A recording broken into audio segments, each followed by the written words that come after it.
Баршаңызға сәлем. Бүгін біз осындай керемет печеньелар дайындайтын боламыз. Өте керемет, дәмді, міндетті түрде жасап көріңіздер. Менің арнамнан түрлі рецепттер шығып отырады, сондықтан жіберіп алмас үшін подписка мен қоңырауды басуды ұмытып кетпеңіздер. Печеньеларды жасау үшін біз керекті ингредиенттерді астында описанияға жазып қойдық. Ең алдымен бөлме температурасында жылып тұрған сары майымызға қантымызды қосып, жақсылап тұрып араластырып аламыз.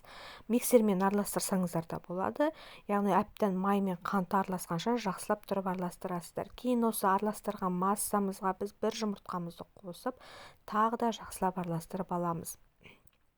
Араластырып алғаннан кейін осыған разрыхитель мен ұн қосылған құрғақ ингредиентімізді қосып, жақсылап қамыр илейтін боламыз. Міне видеодағыдай қамыр пайда болуы қажет.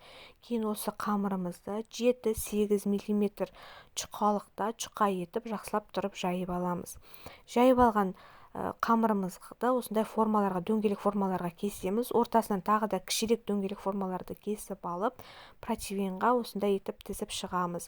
Үстінен бір жұмыртқаны жақсылап араластырып, сол бір жұмыртқаны жағамыз. Және де үгітілген арахистарымызды үстінен сеуіп шығамыз. Осыны 180 градуста 15-20 минут беті қызарғанша жақсылап тұрып пісіріп аласыздар.